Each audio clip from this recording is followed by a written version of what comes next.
You're sitting in an airplane, forehead on the window, watching the world slowly turn into a tiny toy map beneath you. The engines roar, the wing flexes a little, clouds slide past, and a thought quietly appears in your head. Okay, but how is this giant metal thing not just falling? Let's answer that. No equations, no pilot textbook, no in this chapter we will learn nonsense. Just the real reason a plane stays in the sky, told in the simplest way possible. First, imagine you pause the whole scene. The plane, the clouds, everything is frozen. What forces are trying to move this plane? There are 4 of them. Downwards, gravity is pulling the plane toward Earth.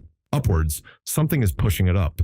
Forward, the engines are dragging it through the air. Backward, the air is pushing back, trying to slow it down. Those 4 forces have names. Weight is gravity pulling down. Lift is the invisible push-up. Thrust is the shove forward from the engines. Drag is the air's resistance backwards. If you remember nothing else from this video, remember this. A plane flies only when those 4 are in a kind of tense, moving truce. Lift has to at least match weight. Thrust has to at least match drag. The moment that balance breaks too far, the plane will climb, sink, speed up, or slow down. So the real question isn't how do planes fly? The real question is, how do wings create enough lift to fight gravity? And how do engines keep everything moving so that lift doesn't disappear? Let's start with something you've done yourself. You're in a car with the window open. You put your hand out flat, palm down. The air hits your hand and it just feels heavy and slightly annoying. Now, you tilt your hand a bit, like it's a tiny wing.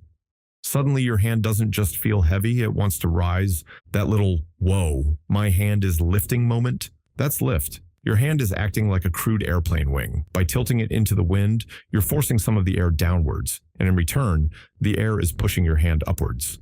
An airplane wing is just your hand, but smarter. Its shape is carefully designed, and it's tilted at just the right angle, so that when the plane moves forward, the air gets pushed down, and the wing gets pushed up. So here's the simple version of how a wing works. The wing slices through the air. Because of its shape and tilt, it bends the airflow, sending a lot of that air slightly downwards behind the plane. When you push air down, the air pushes you up. Newton's law. At the same time, the air pressure above the wing drops a bit, and the pressure below stays higher. So the higher pressure under the wing helps shove the wing upward. You don't need to memorize the names of principles. Just picture this. The wing is constantly throwing air down. The price it gets paid for doing that is an upward push we call lift. But the wing can only keep doing that job if air keeps flowing around it, and air only flows around it if the plane keeps moving forward. That forward motion is the engine's problem. Engines are basically controlled explosions whose only real purpose is to say, move, forward, now. A jet engine sucks air in, squeezes it, mixes it with fuel, sets it on fire, and throws it out the back at high speed. That blast backwards shoves the plane forwards. A propeller does something similar by grabbing chunks of air and pulling the plane through them like a screw. So you can think of the deal this way. The engines promise the wings, I'll keep us moving forward through the air. The wings reply, then I'll turn that motion into lift to keep us up.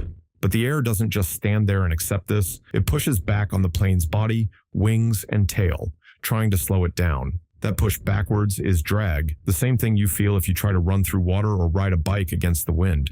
So now we've got the full cast of characters, gravity versus lift, thrust versus drag. When the plane is calmly cruising at altitude, what you're seeing is not magic. It's a physical argument that is perfectly balanced. Lift and weight are equal, thrust and drag are equal. The plane just slices along, neither climbing nor falling, like it's surfing a perfectly smooth, invisible river of air. You feel nothing special in your seat because, from the plane's point of view, nothing dramatic is happening. The forces are in a stalemate. Now, let's rewind back to takeoff, because that's where a lot of people quietly clench the armrests. At the start of the runway, the wings aren't doing much. The plane is slow, so there isn't much air flowing over them. Gravity is basically winning. Then the pilot pushes the throttles forward.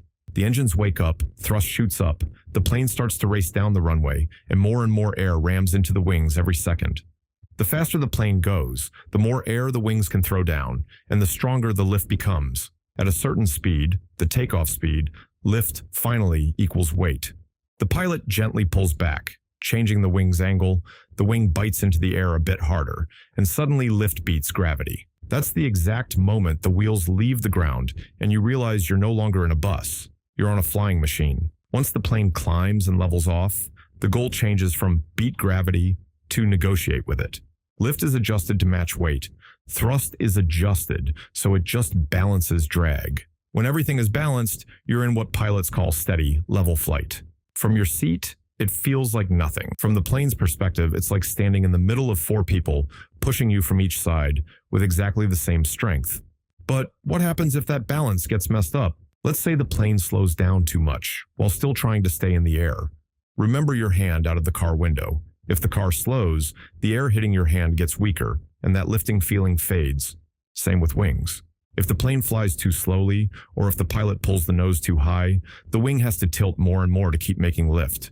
Tilt it too much, and the airflow over the top can't stay smooth. It breaks up into messy turbulence. Lift collapses, and the wing stalls. Not like a car engine, but like a parachute that suddenly stops working properly. A stall just means the wing isn't making enough lift anymore because the airflow has separated. Every plane has a stall speed. Fly slower than that without changing something, and gravity starts winning hard. Pilots train for this a lot. They practice recognizing the warning signs of a stall and how to fix it. Lower the nose a bit to get airflow back, add power, let the wings start throwing air down again, and then gently recover. Now, what if the engines suddenly stopped? Would the plane just drop out of the sky like a stone? No. As long as the plane is still moving forward, the wings still work. Without engines, the plane becomes a glider. It will slowly lose height while trading altitude for forward distance, kind of like a super heavy paper airplane. In fact, some passenger jets have glided dozens of kilometers with all engines off and still landed safely because the pilots knew how to keep the wings in their happy airflow zone. Let's talk about something else you've definitely noticed: the shape of the wing. If you look closely at the wing through your window, you'll see it isn't a flat plank. The top is curved, the bottom is flatter, and the whole thing is slightly tilted into the wind. That special cross-section shape is called an airfoil. When that airfoil moves through the air, it does 2 main things at once. It bends the airflow so that a lot of air gets deflected downward behind the wing. And it creates a pressure difference, lower pressure above, higher pressure below, that helps push the wing up. Different explanations focus on different parts of this, but they're all talking about the same story. The wing changes the way air moves, and the air reacts by pushing the wing upward.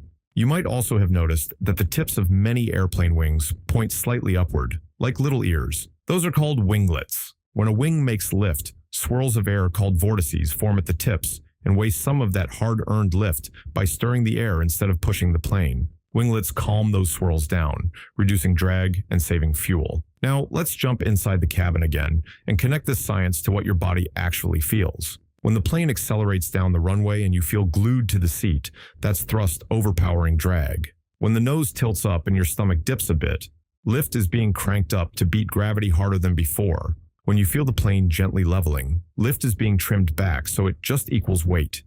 When you hit turbulence and the plane suddenly bumps or drops a little, what's really happening is that the air the wings are using as a support has changed.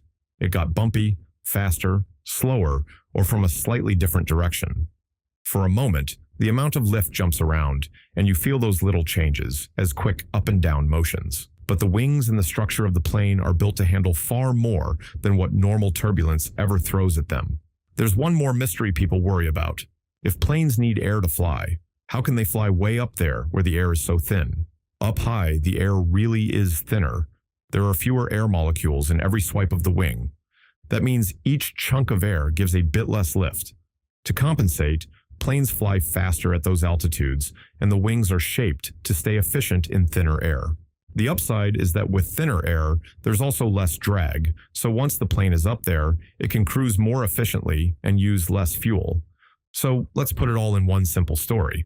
A plane is constantly caught in a 4-way fight. Gravity wants it down, lift wants it up, drag wants it slow, thrust wants it fast. The pilot's job, and the airplane's design, is to keep that fight under control. Speed up and tilt the wings just right so they can throw enough air down. Make sure lift is at least as strong as weight. Use the engines to balance drag. Keep the airflow over the wings smooth so they don't stall. When all of that is happening, the plane doesn't fall. It flies, calmly, predictably, and very non-magically. So next time you're at the window seat, looking at the tiny cities below, and the wing flexing in the wind, you'll know exactly what's going on. You're not held up by luck or faith or invisible strings. You're held up by air being pushed down, pressure differences wrapping around the wing, engines fighting drag, and gravity being held at arm's length by really clever design. To most people, it still looks like a miracle. But now you know the truth. It's just physics. Once someone finally explains it, simply said.